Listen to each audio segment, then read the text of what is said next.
ఏంటంటే భారతదేశము ఒక ప్రాముఖ్యమైన విషయాన్ని మరి విస్మరిస్తుంది అనేది మనం ఆలోచించాలి అనేది మా ముఖ్య ఉద్దేశం. ఏంటది అనంటే దేవుడు అనేవాడు ఉన్నాడు.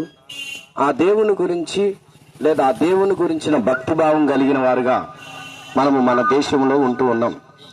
అయితే ఈరోజు నేను తెలియచేస్తున్న విషయం ఏంటంటే ఆ దేవుని గురించి మనమందరం కూడా తెలుసుకోవాలి అనేది ఎంత ప్రాముఖ్యమో, తెలుసుకుంటున్న దేవుని గురించి మనకి ఒక అవగాహన ఉండాలి. లేకపోతే మనమందరం కలిసి ఘోరమైన బాధ, దుఃఖము, అవమానం ఎదుర్కోవాల్సిన పరిస్థితులు వస్తాయి. ఎందుకు ఈ విషయాన్ని చెప్తున్నానంటే ప్రపంచంలోనే భారతదేశాన్ని గుర్తించగలిగిన విధంగా చేయడానికి 1843వ సంవత్సరంలో స్వామి వివేకానందుల వారు అమెరికాలోని చికాగో సమావేశంలోనికి వెళ్ళడం మన దేశంలో ఉన్న ప్రతి ఒక్కరికి తెలుసు.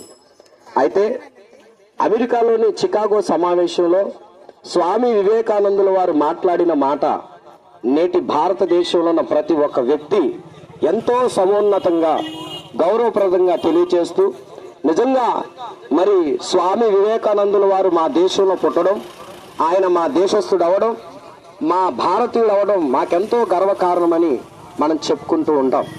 అయితే ఈ స్వామి వివేకానందుల వారు చేసిన ప్రసంగంలో ప్రాముఖ్యమైన ఉద్దేశం ఏంటంటే ఆయన ప్రపంచంలోని అన్ని దేశాల వారు వచ్చి ఒకే స్టేజ్ మీద ఉన్న ఆ సమయంలో భారతదేశం తరపున మాట్లాడుతూ ఆయన ఒక పిలుపునిచ్చాడు. ప్రపంచంలో ఉన్న నా సహోదర సహోదరులారా అని పిలుపునిచ్చాడు. ఆ మాట మాట్లాడంగానే వివిధ దేశాల నుండి వచ్చిన వారందరూ కూడా ఒక్కసారిగా కంగు తిన్నారు. ఎందుకంటే అమెరికా వాడు లేచి మై డియర్ ఇండియన్స్ అని అంటున్నాడు, ఆఫ్రికా వాళ్ళు లేచి మై డియర్ ఆఫ్రికన్స్ అంటున్నాడు.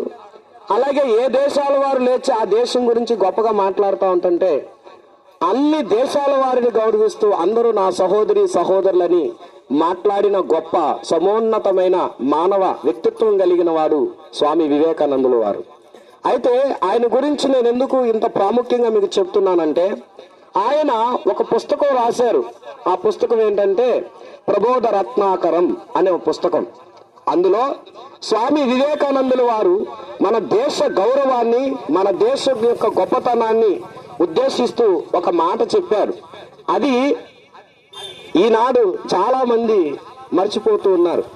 ఏంటా విషయము అని అంటే ఆ ప్రబోధ రత్నాకరం అనే పుస్తకం నేను చూశాను, చదివాను. ఏం చదివానో అది మీ ముందుకు తీసుకుని వచ్చి చెప్తాను.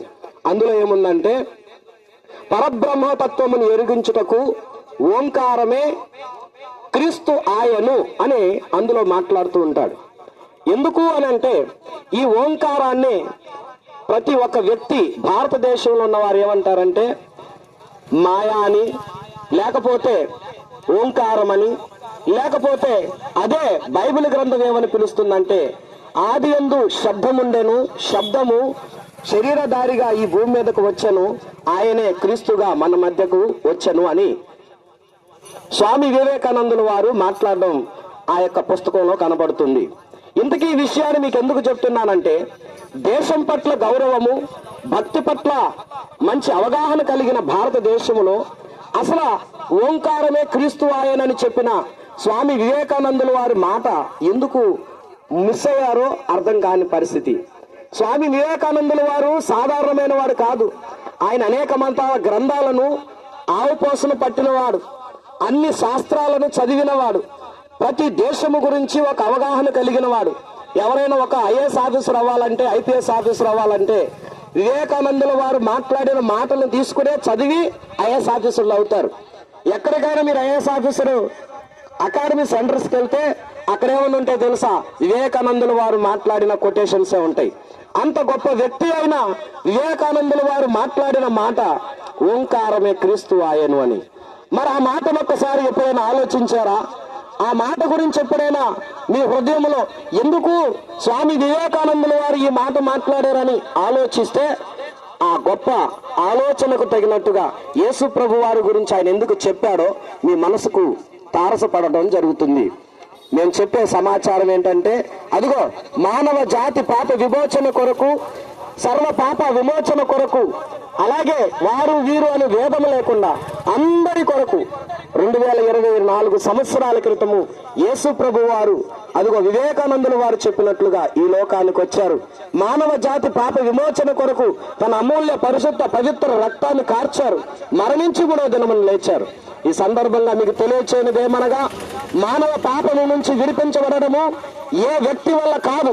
పాపము నుండి విడిపించబడాలంటే పరిశుద్ధ రక్తము కార్చబడాలి.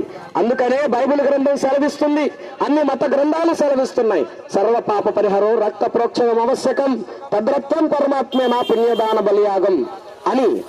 అంటే ప్రతి మానవ పాప విమోచన కొరకు రక్తము చిందించబడాలి. ఆ రక్తము పరమాత్మనిదై ఉండాలి, అది పరిశుద్ధమైనదై ఉండాలి. అలాగున్న పరిశుద్ధ రక్తమును కాచడానికి మానవ విమోచన కొరకు లోకానికి వచ్చిన ఒకే ఒక పరమాత్ముడైన మానవతారం ఎత్తిన దేవుడు సర్వశక్తిమంతుడైన యేసునాథుడు. ఈ విషయాన్ని గుర్తుపట్టండి. పాపమును విమోచించడానికి మన కొరకు లోకానికి వచ్చి రక్తం గార్చి మరణించి లేచిన క్రీస్తునందు విశ్వాసం ఉంచండి. అప్పుడు మీరు మీ కుటుంబమును రక్షించబడతారు.